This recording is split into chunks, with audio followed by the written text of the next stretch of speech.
Perkenalkan, saya Misal Sarado. Saya Randa Hanimi. Saya Saleh Satria Kemangkeng. Saya Kelis Semani. Dan masih ada kelompok lainnya yang tidak ikut dalam presentasi kali ini.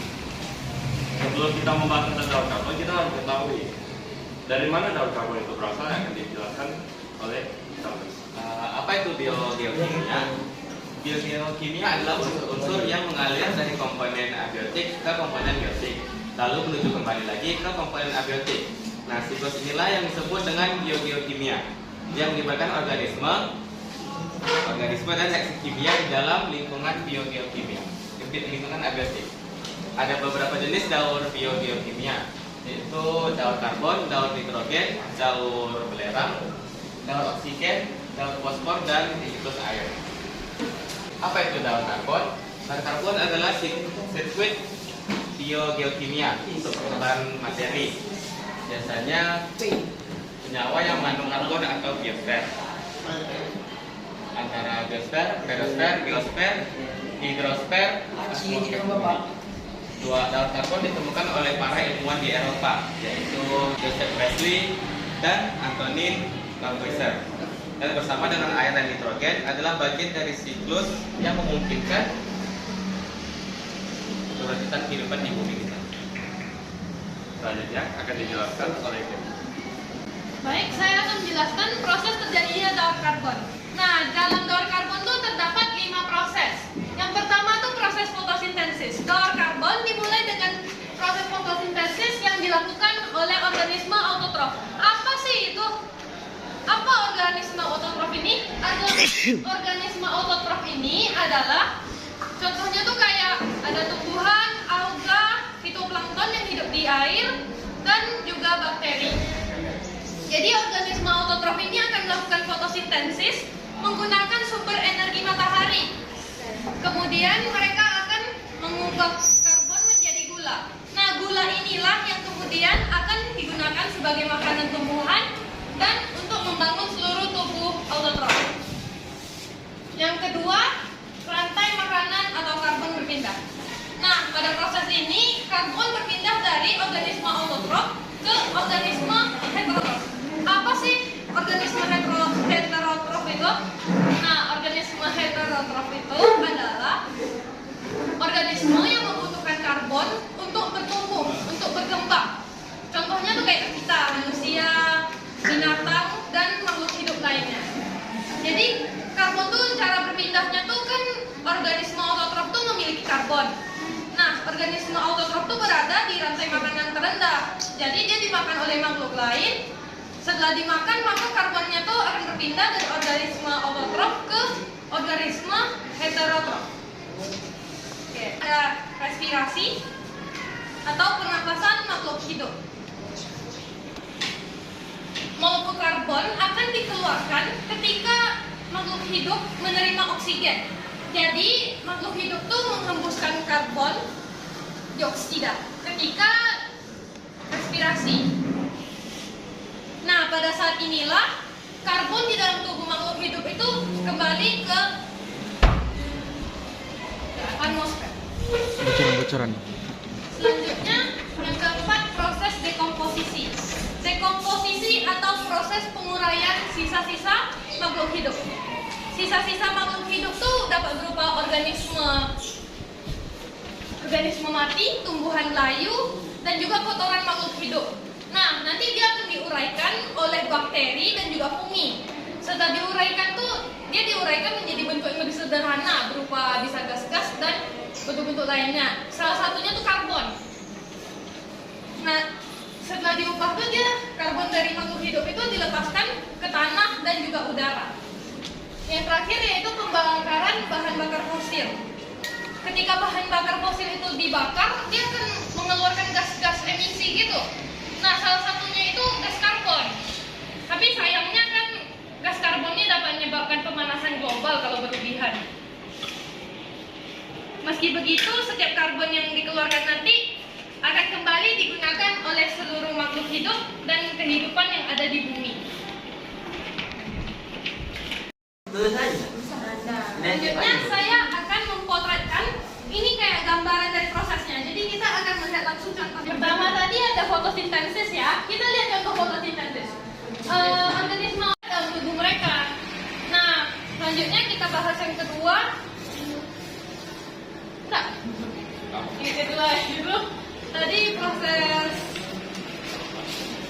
rantai makanan atau karbon berpindah. Nah, kan makhluk hidup tuh pasti mengkonsumsi autotrof ini. Seperti sapi dia mengkonsumsi rumput. Nah, dalam rumput ini kan dia menyerap karbon dioksida tadi. Setelah dimakan oleh sapi ini, maka karbonnya akan berpindah ke tubuh sapi ini. Sedangkan paus dia akan memakan fitoplankton, sehingga karbon akan berpindah ke tubuhnya.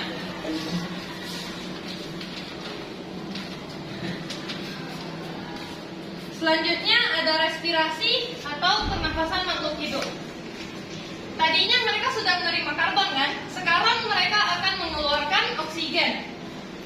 Tanaman dia menerima CO2 dan juga mengeluarkan oksigen. Begitu juga dengan manusia, ketika bernafas mereka akan mengeluarkan oksigen. Begitu juga dengan makhluk hidup lain. Manusia mengeluarkan oksigen. Oh, karbon dioksida, astaga. Salah. Mama. Karbon dioksida. Oh, enggak salah. Paus juga mengeluarkan karbon dioksida.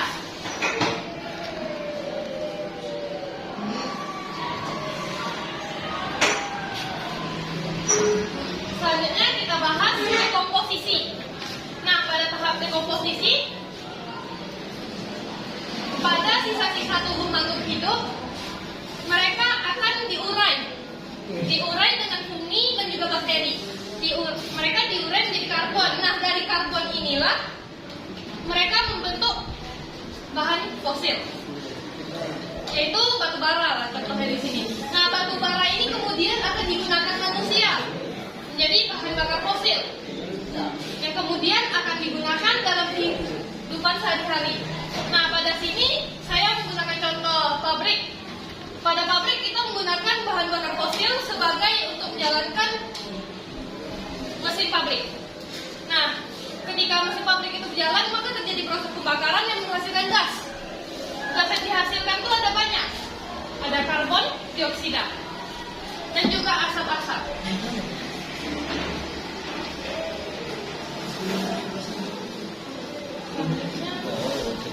Erupsi gunung juga menyebabkan karbon dioksida, juga mengeluarkan karbon dioksida.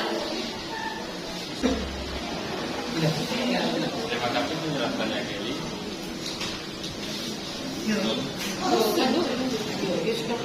Seperti karbon dioksida atau yang biasa kita kenal dengan CO2. Meskipun jumlah gas ini merupakan bagian yang paling kecil atau yang paling sedikit lah kita ketahui berada di atmosfer ini, hanya sekitar 0,04% dalam basis molar. Meskipun sedang mengalami kenaikan, ia memiliki peran yang sangat penting untuk menyokong kehidupan. Lalu gas-gas lain yang mengandung karbon di atmosfer adalah contohnya itu seperti metana dan klorofluorokarbon atau CFC. CFC ini merupakan gas artifisial atau gas buatan. Selanjutnya gas-gas tersebut adalah gas rumah kaca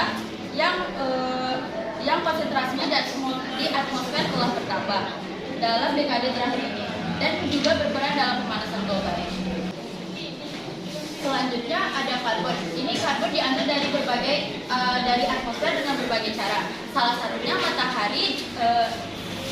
Ketika matahari bersinar, tumbuhan melakukan fotosintesis untuk mengubah karbon dioksida menjadi karbonhidrat dan juga melepaskan oksigen ke atmosfer.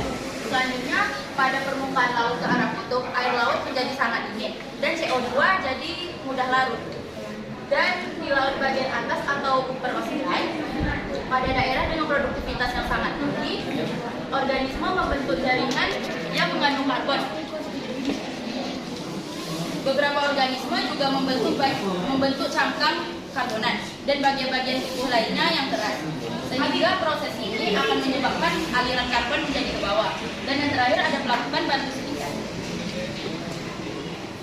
Terima kasih penjelasannya, Rangga. Selanjutnya kita oleh Kelly.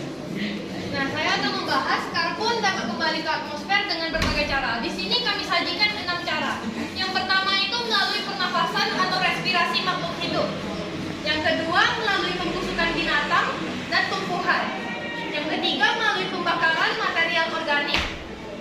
keempat, produksi semen. Nah, pada produksi semen salah satu komponennya itu adalah kapur atau gamping. Nah, untuk prosesnya itu perlu dipanaskan. Dari pemanasan ini akan menghasilkan karbon dioksida yang sangat banyak jumlahnya. Yang selanjutnya, yang kelima, di permukaan laut, di mana air menjadi lebih hangat, karbon dioksida terlarut dilepas kembali ke atmosfer.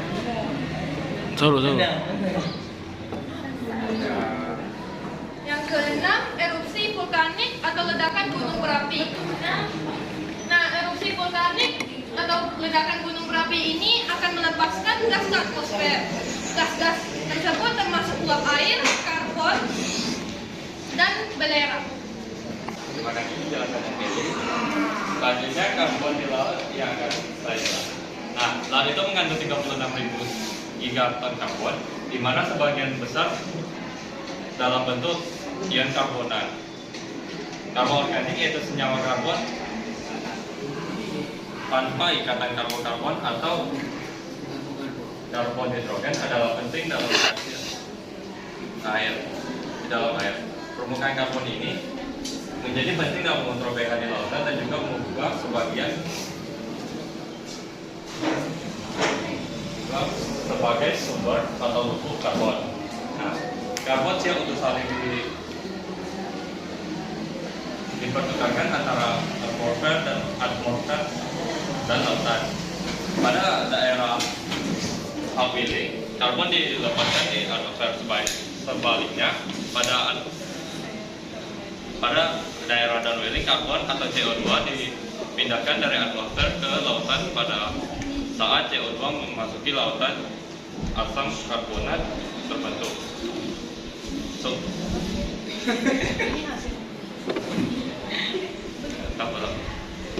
Reaksi ini memiliki sifat dua arah. Nah, mencapai keseimbangan. Reaksi lainnya penting dalam mengontrol pH lautan adalah pelepasan ion hidrogen dan bikarbonat. Reaksi ini mengontrol perubahan yang besar pada pH. Ini hasilnya. Terima kasih telah mendengar presentasi kami. Apakah ada pertanyaan? Sekian dari kami. Selamat pagi. Assalamualaikum warahmatullahi wabarakatuh. Waalaikumsalam.